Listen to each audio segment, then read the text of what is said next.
If you want your masters to sound great, then you also want to get the tonal balance right. Getting the tonal balance right is the single thing that will have the biggest influence on the overall sound of the master. So what is tonal balance? How can you know if it's right, and how can you correct it if it isn't? Well, that's the subject of this video. My name is Thomas. I have been working as a mastering engineer for more than 20 years. I run a mastering company together with Sofia, and on this channel we talk about mastering.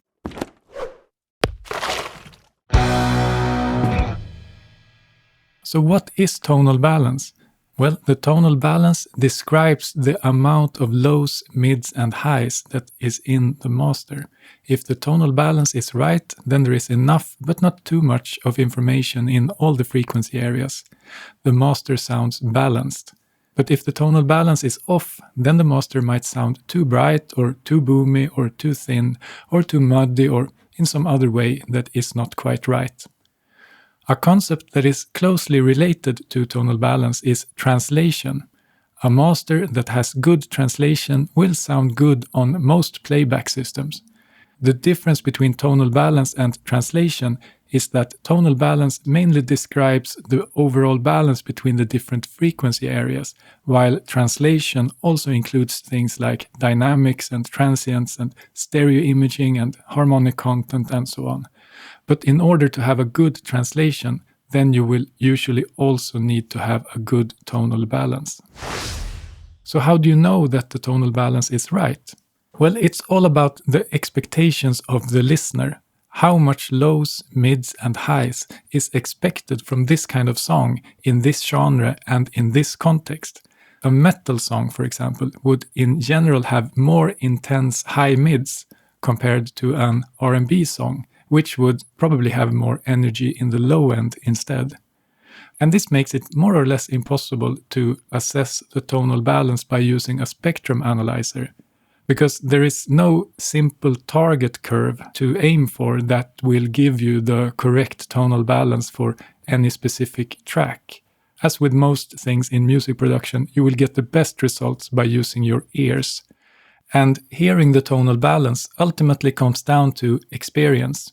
The more mixes and masters that you hear, then the more you start to recognize when the tonal balance feels just right or if there's something that needs to be fixed. And one tip here is to collect reference tracks.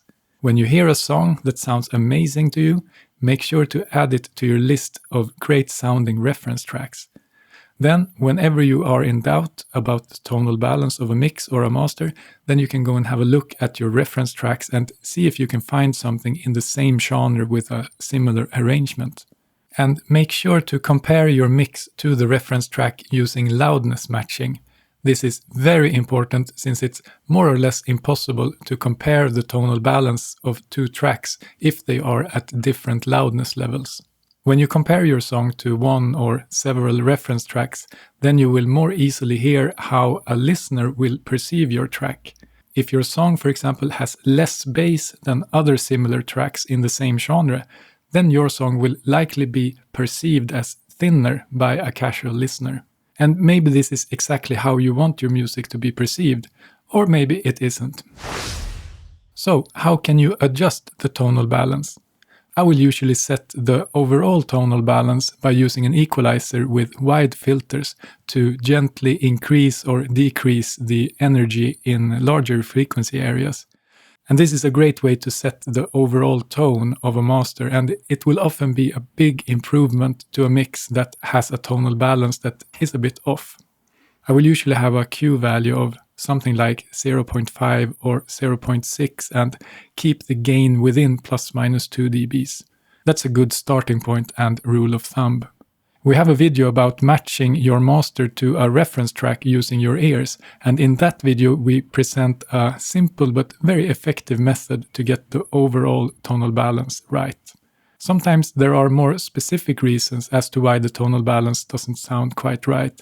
These can be things like resonances or build-ups or sibilance or other problems that can't be solved by using only an EQ with wide bands. And for these cases I will use other methods like narrower EQ bands to reduce resonances or build-ups. This can be both normal EQ or dynamic EQ. There are also things like de-essers and multiband compression that can help with certain problems. The more you do this, the more strategies and methods you will learn and add to your bag of tricks. And if you want some pointers for what to look for and where to find it, then we have a frequency cheat sheet available on our website. Here you will find an overview of the whole audible frequency range with some information that will hopefully help you to navigate the frequencies a bit more easily. You will find the link in the description and on the screen right now. So that's it for this video. Remember to hit the like button if you enjoyed the video and got something out of it. Thank you for watching, and I'll see you next time.